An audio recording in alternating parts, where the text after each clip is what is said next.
Raonic has obviously not had as much success on clay as he has had on hard and grass courts, but he has at least been consistent on the surface. Since the start of 2014, the big Canadian has reached the quarterfinals or better in 9 of the 12 clay court tournaments he has entered, but only twice has he progressed beyond the last 8.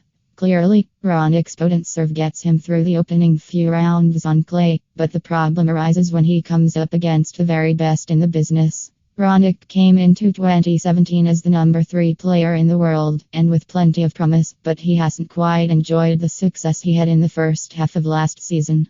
His cause has not been helped by a hamstring injury that prevented him from playing for a few weeks. By this time last year, the 26-year-old had won the Brisbane title, reached the semi-finals of the Australian Open, contested the final at Indian Wells and made back-to-back Masters 1000 quarterfinals in Miami and Monte Carlo. Raonic failed in his title defense in Brisbane, losing to Grigor Dimitrov in the semi-finals, before falling to Rafael Nadal in the quarterfinals of the Australian Open. The Canadian looked well on course to pick up his first title of the season at Delray Beach, but he had to pull out of the final because of the aforementioned hamstring problem.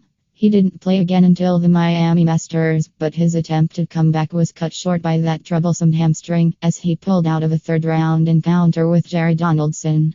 The problem delayed his start to the clay court season, but the world number 6 eventually made his comeback at the ATP 250 event in Istanbul, reaching the final before losing to Croatia's Marin Cilic.